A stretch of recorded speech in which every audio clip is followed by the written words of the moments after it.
'62, New Year's Eve. Started, the first time I played there was I played bass for my brother in '68, mid-'68. I guess it was winter. 68. Okay, now after all that time, 17 years or whatever, how does it feel now that you don't have to do that anymore? How's the success now after working hard all those years? Well, the success is fine. Playing in bigger places is fine. I miss playing those clubs too. We get to go to Antone's every once in a while. We have a blast. Yeah, I kind of miss the Rum Inn, huh? Yeah. Yeah, I miss that place a lot. The Rum Inn meant a lot to me. I played there for years and years, got engaged there, got married there in the band room. Really? Yeah. Okay, yeah, I was just there 2 weeks ago seeing Luther Tucker. Okay. Why do you think your type of music is so successful as opposed to guys like Omar Van Dykes and Johnny Winter who are forced to go on smaller record labels? Why is it that you've been able to break through, do you think? Well, maybe it's just our turn. Something new, too. There's something else to it. You know, we play a little bit wilder, I guess, in a way, which is more commercial to the record company, I guess. Part of it had to do with when we were talking to the record company. They asked us. I mean, they came out and told us that nobody wanted to hear this stuff, and we said, put it out and see what happens. So it was kind of a dare. You know. It worked. Yeah, it sure did. Okay. We weren't joking. Talking about getting wild on stage, you really pull out all the stops. You know, It's his instrument. Well, yeah. Bach, yeah, there you go. All stops on his organ, okay. But you really let it out. What is it about concerts that it seems like you guys really open up much more than, say, the albums in the studio? Well, there's people. There's people to play to. They come to see us. They give us a good time. We try to give it back. What's that chemistry like on stage between all of you? How do you? It's fun. Kind Yeah, of like dynamite. Yeah, we know what we're going to be doing. You know, just by looking at each other, by playing a little bit, we know kind of what the other person is going to do, and it's a great rapport. You know, the main problem is hearing each other. If we can hear each other, Yeah, if we can hear each other, we're fine. Yeah. What sort of feedback you get from the audience when you see the guy in the front row there, and he's Actually, there's usually I find it just happens. I'll end up finding one person that's really paying attention. You know, in one way or the other. They're a comic, or you know, they're serious or whatever. If there's somebody that doesn't smile or doesn't move or something, you know, it just could be any reason. But I'll pick one person out and play with them for a long time. You know, it's like it's easier to get intimate that way. You know, because you can't see the people in the back.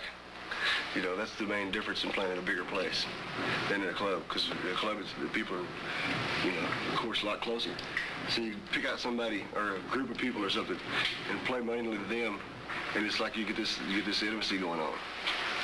And of course, we're playing to everybody, but you can get a more immediate response like that. Do you run a risk of losing some of your music by playing the big cow barns as opposed to a place like Antone's? I don't understand. Do you run the risk of losing some of your special intimate feel? That's what I'm saying. When the bigger you get, do you think you can still keep it together? Yeah, it's just the music. The music is more personal than just at the gigs. That's where you perform it a lot of times. But I think no matter what kind of place we play, we pretty much play it. We feel the same. You know, the sound's a little different in bigger places. The sound kind of rolls around stuff, but we pretty much play the same. I love to do big clubs and big halls and little clubs. You know. Yeah.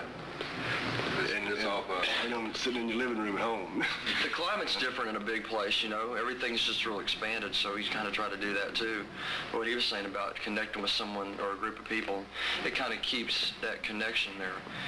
You know, I mean, real strong, because then everything kind of goes off all that. You know, it turns into something. It's like meeting somebody and telling each other bad jokes. Except it's for a good reason. Okay. What is it about the blues you think you really identify with? Why the blues? Why are you playing the blues? Why has it been so important to you all your life? Well, it's a real thing, and I do understand why we have to ask this question. Yeah. or it would be redundant. It's the emotion that everybody has, whether they like it or not. And this music is to make that feel better. The blues are not something to make you go boo-hoo with, unless it's a happy boo-hoo. Because it gets out, whether it releases it by the lyrics, you know, they could be worse than somebody's situation, or they can identify with it, or it's a happy lyrics and it makes them feel better, or it's just the emotion of the music itself without the lyrics. But it's to make people feel better. You know, it's not a thing to make somebody feel sorry for themselves. It's to make them have a good time. And that even if they're sick, that's going to be good for them too.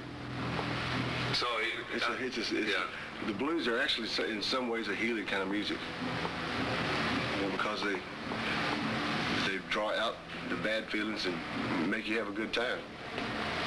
Now, who were some of the guys you identified with? You had Hendrix, Johnny Winter, Albert King, Albert Collins, Hubert Sutherland. My brother's my biggest influence, more than likely. Jimmy Vaughn, a fabulous Thunderbirds. Okay. Now that you have a certain degree of success, I mean, you sold about 2 million albums so far. What do you want now? Do you have everything you want, or what are some of the goals you still have for, you know, what are you thinking about in the future? Oh. You got film scores coming up. Yeah. Well, actually, sometime in the future, I wouldn't mind having some time. That wouldn't hurt. Being able to have a studio would be good. Be able to help some of the musicians that I've heard and will hear in the future. There's many musicians out there that I believe have got more to give than anybody I've seen myself. You know, anything I've seen myself do. They should be heard just because they're not as commercial as what someone at a large record label would say. This is it. I would like to see them have the chance. A lot of times people don't get in the studio because they can't afford the studio time. I'd like to have a studio that, if they can't afford it, they pay for the tape, and maybe you know, it's a little something for the guy that runs the machines. Eventually, I wouldn't mind having my own label, so that if somebody turned them down, click, here's go. You know, everybody deserves that chance. There's many musicians that the only reason they're not known is because they've never have had the chance to be heard, other than in a small club or in one town, or you know.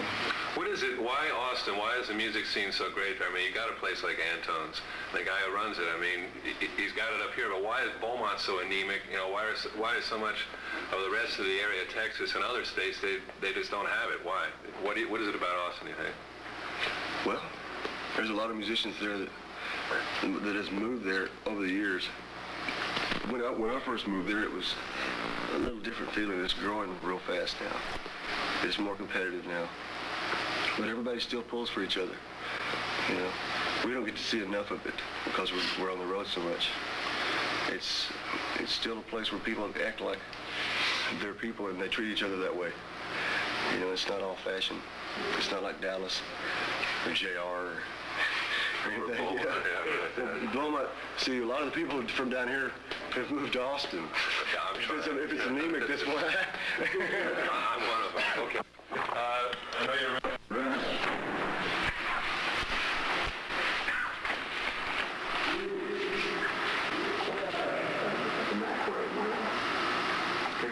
Hey, you know, another thing I was noticing on Johnny's new album, the last two albums, he's using that laser guitar. That's great.